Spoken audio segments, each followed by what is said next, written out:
চিখনা জৌলাও ৰাষ্ট্ৰীয় উদ্যানে প্ৰাকৃতিক হেতু হিচাপে মানাহ আৰু ৰায়মনাক সংযোগ কৰিছে। এই সংযোগে বন্যপ্ৰাণীৰ সুৰক্ষিত চলাচল, স্থানান্তৰ, প্ৰজনন আৰু জীৱন ধাৰণ সহজ কৰি তুলিছে। ৰায়মনা ৰাষ্ট্ৰীয় উদ্যান কোকৰাঝাৰ জিলাত অৱস্থিত আৰু মানাহ ৰাষ্ট্ৰীয় উদ্যান চিৰাং আৰু বাক্সা জিলাত অৱস্থিত। আৰু 2025 চনত নৱসংযোগিত চিখনা জৌলাও ৰাষ্ট্ৰীয় উদ্যানে 321.90 বৰ্গ কিলোমিটাৰ মাটিকালিৰে বিস্তৃত হৈ এই দুই ৰাষ্ট্ৰীয় উদ্যানক সংযোগিত কৰিছে। আৰু এই তিনিওখন উদ্যান মিলি এক অবিচ্ছিন্ন বন্যপ্ৰাণীৰ কৰিডৰ গঢ়ি তুলিছে। বৰ্তমান অসমত মুঠ 8খন ৰাষ্ট্ৰীয় উদ্যান আছে। ইয়াৰে কাজিৰঙা ৰাষ্ট্ৰীয় উদ্যান 430 বৰ্গ কিলোমিটাৰ মাটিকালিৰে আগুৰা। অসমৰ আটাইতকৈ পুৰণি ৰাষ্ট্ৰীয় উদ্যান, যি 1974 চনত স্থাপন হৈছিল আৰু যি এশিঙীয়া গড়ৰ বাবে বিশ্ববিখ্যাত। ই এক ইউনেস্কো বিশ্ব ঐতিহ্য ক্ষেত্ৰ। কাজিৰঙা ৰাষ্ট্ৰীয় উদ্যান গোলাঘাট, নগাঁও আৰু শোণিতপুৰ জিলাত অৱস্থিত। ওৰাং ৰাষ্ট্ৰীয় উদ্যান 1999 চনত স্থাপিত। এই উদ্যানখন 78.8 বৰ্গ কিলোমিটাৰ মাটিকালিৰে আগুৰা। এই উদ্যানখন মিনি কাজিৰঙা বুলিও জনাজাত। এশিঙীয়া গড়, বনৰীয়া ম'হ আৰু বেংগল টাইগাৰৰ বাবে বিখ্যাত ব্যাঘ্ৰ সংৰক্ষিত বনাঞ্চল। ই শোণিতপুৰ আৰু ওদালগুৰি জিলাত অৱস্থিত।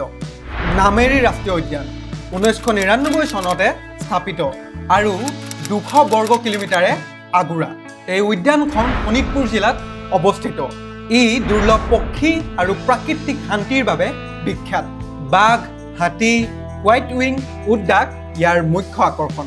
ডিব্ৰু-চৈখোৱা ৰাষ্ট্ৰীয় উদ্যান 1999 চনত স্থাপিত আৰু 340 বৰ্গ কিলোমিটাৰ মাটিকালিৰে আগুৰা।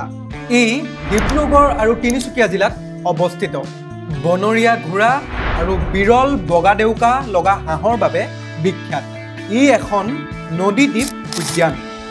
দিহিং পাটকাই ৰাষ্ট্ৰীয় উদ্যান, যি 2021 চনত স্থাপন হৈছিল, 234.26 বৰ্গ কিলোমিটাৰ মাটিকালিৰে আগুৰা। দিহিং পাটকাই ৰাষ্ট্ৰীয় উদ্যানক ইয়াৰ সমৃদ্ধ ঘন বৰষাৰণ্যৰ বাবে এমেজন অৱ দ্য ইষ্ট বুলিও কোৱা হয়। ই ডিব্ৰুগড় আৰু তিনিচুকীয়া জিলাত অৱস্থিত। দিহিং পাটকাই হলৌ বান্দৰ, হাতী আৰু বিভিন্ন প্ৰজাতিৰ মেকুৰীৰ বাবে বিখ্যাত।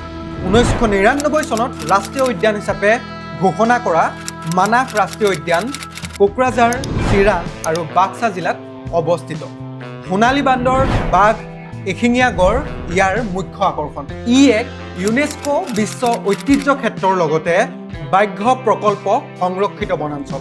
422 বৰ্গ কিলোমিটাৰ মাটিকালিৰে আগুৰা ৰায়মনা ৰাষ্ট্ৰীয় উদ্যান কোকৰাঝাৰ জিলাত অৱস্থিত। সোণালী বান্দৰ, হাতী আৰু বেংগল টাইগাৰ ইয়াৰ মুখ্য আকৰ্ষণ। 2021 চনত ইয়াক ৰাষ্ট্ৰীয় উদ্যান হিচাপে ঘোষণা কৰা হয়। শেষত 2025 চনত নৱসংযোগিত চিখনা জৌলাও ৰাষ্ট্ৰীয় উদ্যানে 321.90 বৰ্গ কিলোমিটাৰ মাটিকালিৰে বিস্তৃত হৈ ৰায়মনা আৰু মানাহ ৰাষ্ট্ৰীয় উদ্যানক সংযোগিত কৰিছে। আজিৰ বাবে ইমানেই। এটা নতুন ভিডিঅ' লৈ আকৌ লগ পাম এটা নতুন বিষয় লৈ। সেইবাবে আমাক ছাবস্ক্ৰাইব কৰিবলৈ নাপাহৰিব। আপোনাৰ এটা ছাবস্ক্ৰাইবে আমাক ভিডিঅ' বনাবলৈ অনুপ্ৰাণিত কৰে। ধন্যবাদ।